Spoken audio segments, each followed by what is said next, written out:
All right, what's up, guys? Welcome back to the Living the Dream podcast. And today we have Jazmin Lozano on, and she is the owner of Laboujeehousewife, which we're going to get to hear a lot more about in the podcast and just her goals and dreams. How you doing, Jazmin? I'm doing so good. Thank you for having me, Tim. Yeah, of course. No, it is my pleasure. Thanks for coming on the show. And so we like to just hop right in on the podcast. So if you could start Okay. telling us a little bit about your family, where you're from, and some of the stuff you like to do for fun. I am born and raised in Austin, Texas. My parents are immigrants from Mexico, Guerrero, Mexico. I have three older siblings. I am the baby of four girls, which explains a lot, I'm sure. Um, I do not have any children. It's just me and my husband. So I'm just a housewife, I guess, not a mother yet. But I do have three amazing dogs. I have three Winnie dogs that are my fur children. Gotcha. And did you say you're And the yeah, you're the youngest of three, four? I have three older sisters, so I'm the fourth one. Yeah, house full Gotcha. of girls. Yeah, I'm sure that was Gotcha. fun for my parents. Yeah. That's awesome. That's awesome. What type Thank of you. what's the breed of your dog? I have weenie dogs. They're the Dachshunds, the long, Okay. yeah, super long dogs. Love it. Love it. How long have you had them? Oh wow. My oldest one, he's our old man. We've had him for 10 years. We got him when he was only 11 months. We actually rescued him. He was about to be put down at here in Austin before Austin was a no-kill shelter for being aggressive. So we got the call. We took him in. A couple years go by. I have two other younger ones that are 3 years old. We rescued another one from San Antonio, Texas. My little girl, she's deaf, so she's our deaf weenie, and it was an accidental inbreeding, which resulted in her being deaf. So we drove all the way to San Antonio, got her, and then a couple months later, we found our last boy out in Pasadena, Texas. He was going to be put into a shelter. We got the call. We drove all the way out there and rescued him, and I've had them since they were little babies.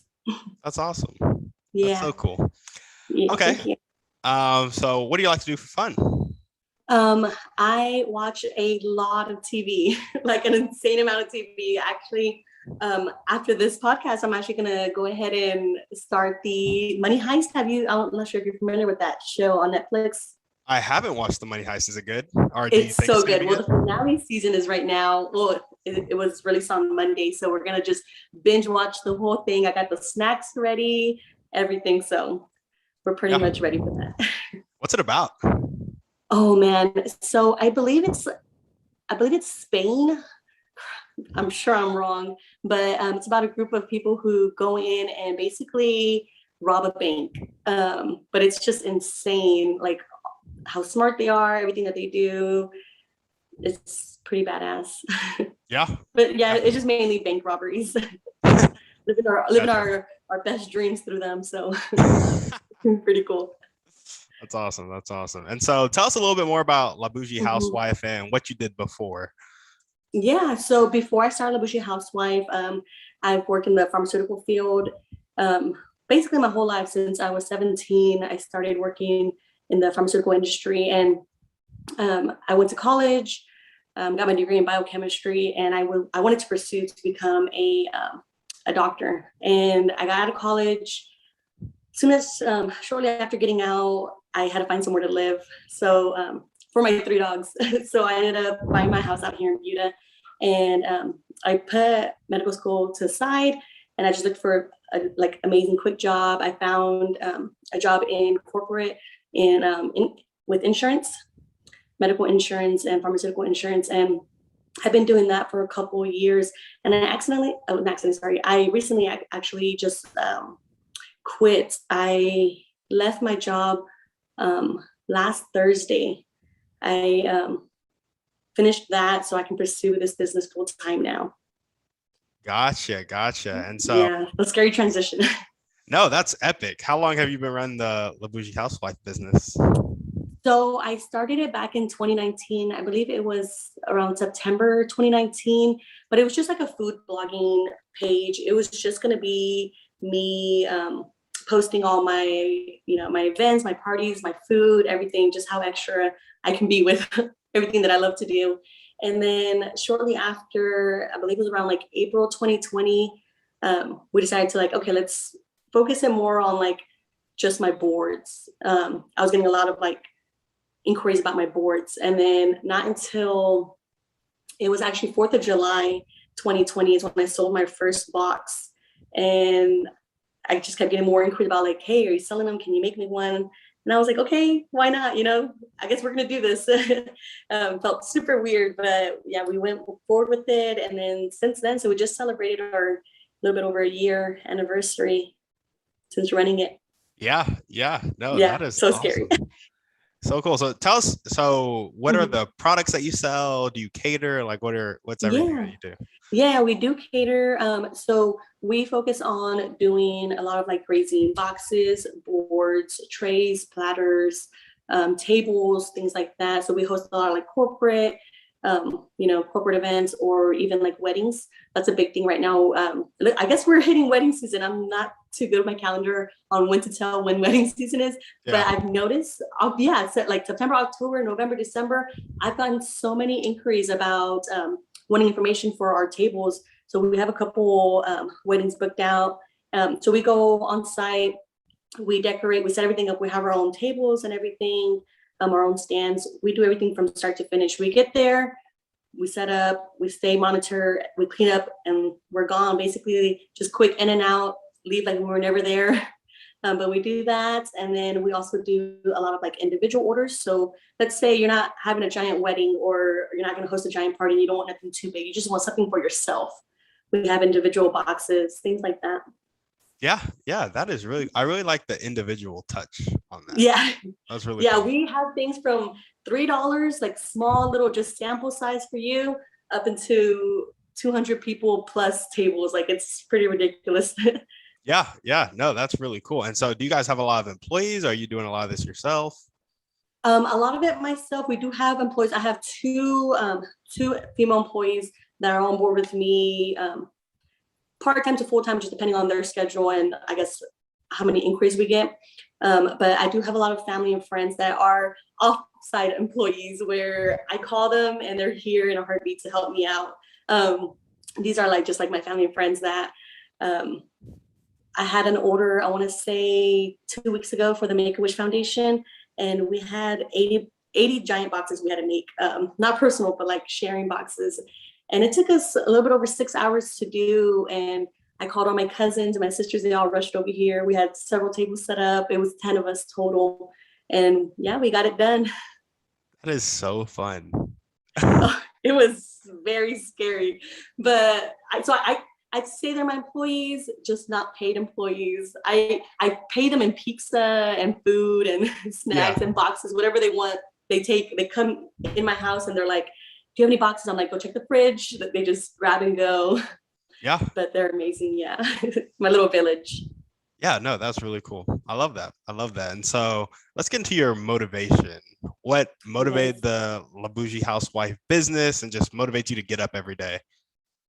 Yeah, so it's a little tough because I was scared to start this. It was actually my friends that pushed me, and they're actually the ones who named the business, and helped me like start it.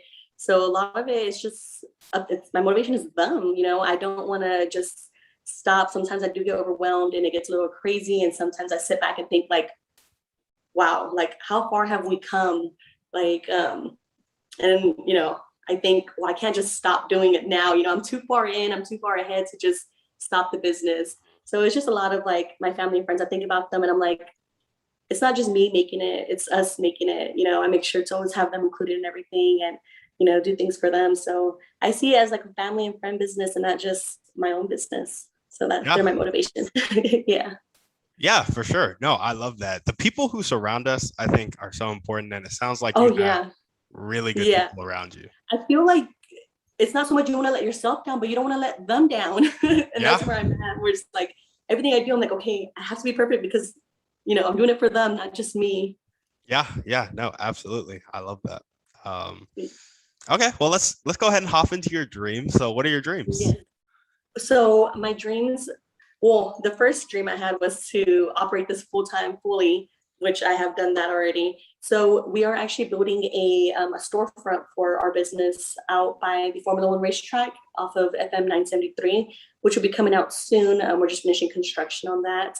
So my dream is I wanted my own storefront. I wanted to build it, design it, have it be my own, we got that going. And now we're finishing publishing 2 books. So that was another of my little goals and dreams. And the next thing that I have is I want my own, I guess, store line at Target. So Target, if you're hearing this, call me, send me an email. I want to have my own line. I want to walk down the aisles, see my face, see my name plastered, all down. But yeah, that's the big dream. That's where I want to go.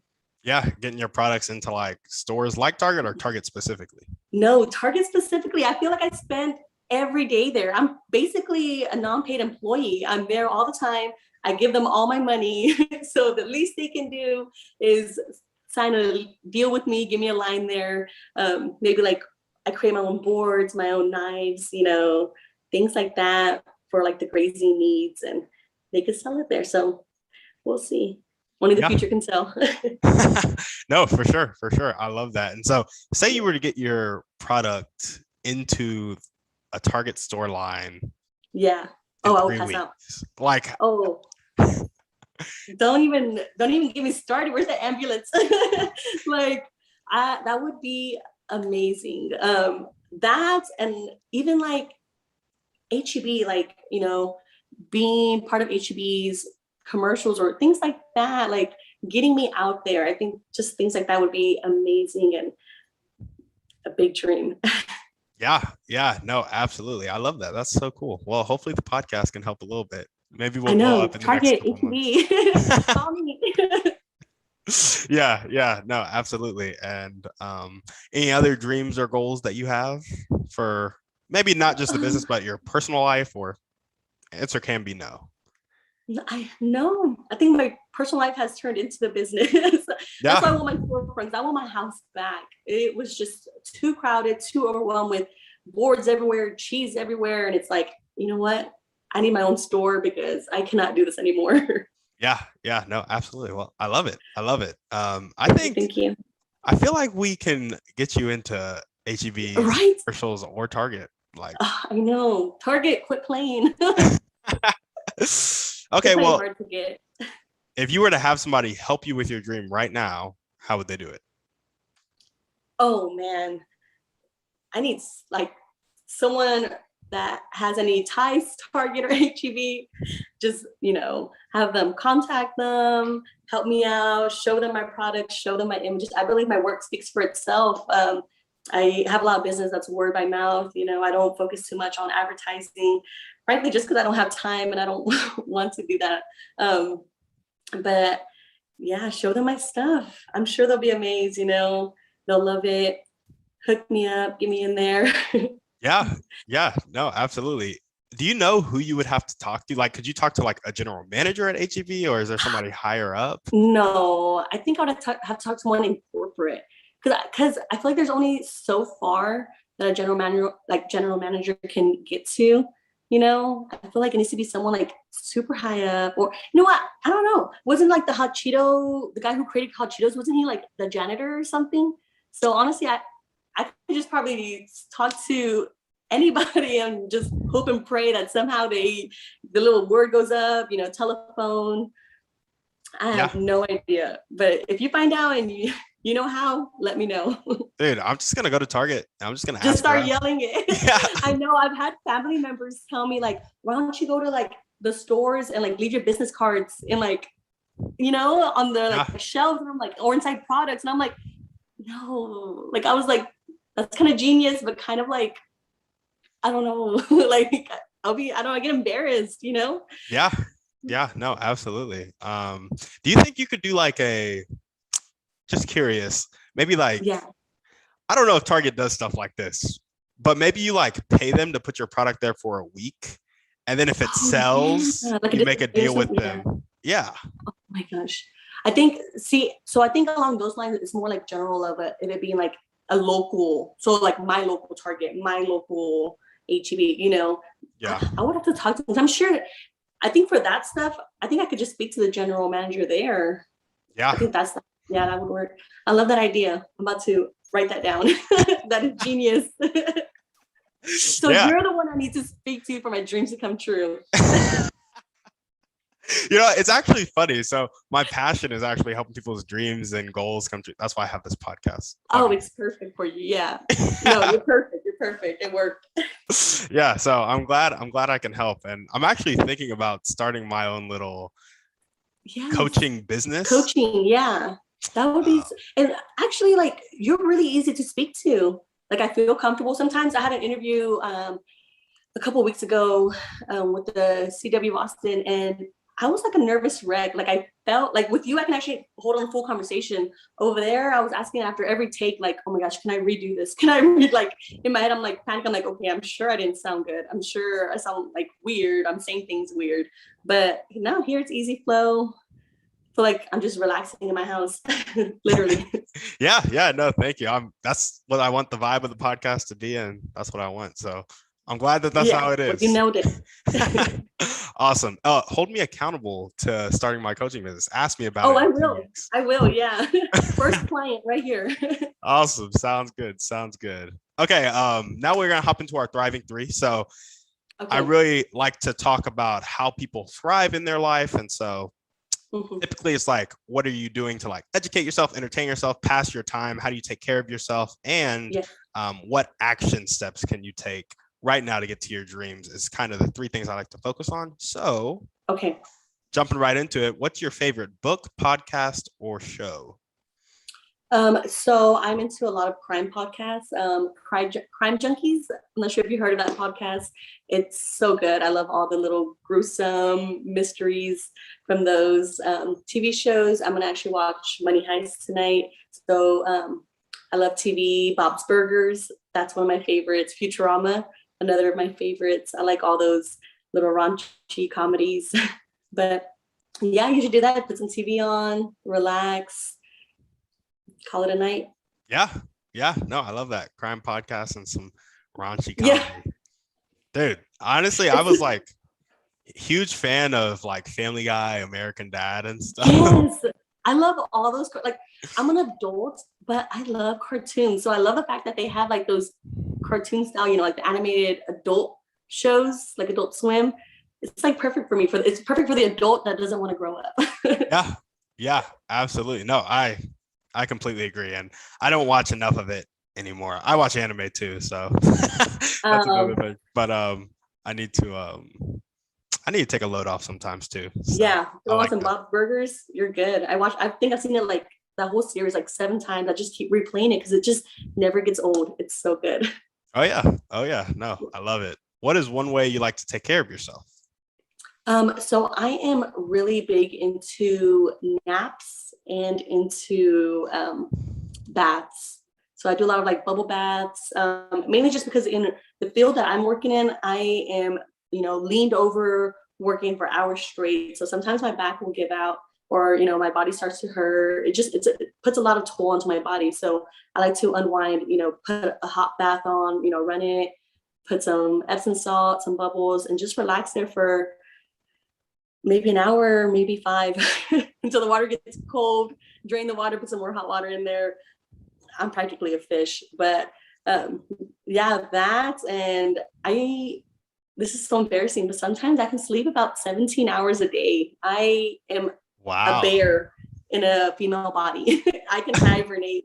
Yeah. So if I don't reply to y'all, I am so sorry. I'm probably asleep, but that's how I pass my time: sleeping, eating, and Bob's Burgers. Yeah. No, I love it. Would you say you're like really enjoying life? Oh, absolutely. Especially now, like that I quit my corporate job. Like it's weird. It's so weird. I wake up, no alarm. Let's have orders, but like no alarm. I'm still trying to find my routine, honestly. But yeah, I have a very mindset of like a careless mindset. I do what makes me happy, make sure I get things done, and I don't let things get to me. So pretty carefree. Yeah, no, that's awesome. I can feel like the joy like just coming from you. So Oh, I'm well rested. That's why. I slept like 12 hours, so I'm beyond well rested. That's what yeah, it is. yeah, no, that's awesome. I appreciate it. I appreciate that about you. What is one action step you can take right now to get to your dreams? Maybe you're doing it, maybe you're not doing it, and you've been kind of Mhm. held back by something, but what is it? Yeah. So what I'm gonna focus on actually had sat down and I was like, okay, I need to like now that I was gonna pursue this full time, I need to think of things that I want to do.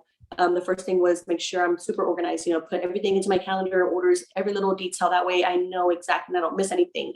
So I did that. The next thing on my list is more reaching out. So I need to find like more vendors. Um, excuse me. I need to find I guess like breweries, wineries, things like that. I can start carrying my products. So that's my next goal. And I feel like once we get up there, more word by mouth, people see my product, and you get my product out there more. And then I love that idea you just gave me about speaking to the general managers at our local stores. So I'm gonna put that on the list. I'm gonna hold myself accountable, go do it one day, just speak to them, maybe even provide them like a little free box, like, hey, think about us. Yeah, So I think those are things that like actions I can take for my next goals and will help me get out there. yeah, So we'll yeah. No, see. I love that getting out there. Grant Cardone, I don't know if you've ever heard of the 10X rule or Grant Cardone, but he talks about how Mm-mm. most people's problem in life is that they're like too obscure. Like their product's so Yeah. good, it's just nobody knows about it. And so Yes. once people start to know Yeah. about it, it just blows up. And and I had like for a while when I had started the business, I was very self-conscious because like I don't have a lot of followers on social media, like, other people and stuff. And I'm like, man, I'm like, I don't understand why. But again, I don't promote myself. But, that was a big insecurity. But I would be busy from sun up to sundown every day. And I'm like, it makes no sense. But then the clientele that I was receiving orders from were older people or people that didn't have like social media. It was more phone calls, email, text, things like that. So it took me a while to like get out of that insecurity just about like thinking that followers mean success. Yeah. I think just having that mindset is what kind of just was one of my big insecurities. But yeah, I got past that and I'm like, you know what? Obviously I'm successful. I need to just realize that myself and be confident in that. But it still kind of worries me every now and then, like I'm like, I feel like a lot of the younger generation, like since I don't have all of that following base, they may not know my products, not everybody may know it. So I do want to like get out there more, especially like on social media. So that's my Awesome. next goal too. Awesome. I love it. I love it. So getting your product out there to more vendors, breweries, wineries, local stores, and just getting out there on social media. Yes. Yeah. That sums it up. I love it. I love it. Okay. Well, before I ask my final question, Yes. I'm curious to know. So, like how big do you want to scale the business to? Like, do you have profit goals to where you're like, then I'm taking my foot off the gas pedal, or are you just like, I'm growing it to where I can grow it? For me, I think 'cause that's very scary. So where I want to be right now, as far as it being like an actual goal that I know I can achieve, is having my storefront running without me being there. So having employees, having a full staff, having it be operable without me monitoring it. That's a goal that I feel is realistic. Um, a maybe slightly less realistic goal is being the next Chrissy Teigen. Who knows? Where's my like I think that's probably like the next thing, but ideally that's what I would want, just to have my own lines, not really have much care in the world and run everything. But I think ideally what I would really want is just to be able to operate my own stores and, just be behind the scenes, Yeah. just Yeah. from that. Yeah. Absolutely. So you're kind of like in that mindset right now. I'm going to scale as big as I can. If I could be the next Yeah. Chrissy Teigen, that's where I'm We'll at. see how we go. Yeah. How far can I get? Awesome. Awesome. Yeah. I love that. Okay, sounds good. Well, is there anything else you want to talk about before we head out? No, I think that's it. I just want to mention the storefront coming soon, and yeah, get my name out there. So I'm like grateful for being on. So thank you so much for that. Yeah, yeah, no, absolutely. And if you're listening to this podcast and you know how to get her into Yes, Target or Target. HEB or just expand her brand, maybe you have some social media tips for her to kind of get out there. Hit her Yes. up. Her contact info will be in the show notes. Check her out on Instagram. Her page is amazing. Everything looks amazing. Thank um, you. so check her out and help her out if you can. And on that note, Jazmin, thank you so Yes. much for being on the show. No, thank you. Yeah. I appreciate it so much. It has been so fun. Yeah. Yeah. No, it's always a great time. Always a great time. Well, all right. Yes. We'll see you guys next time. All right. Bye, guys.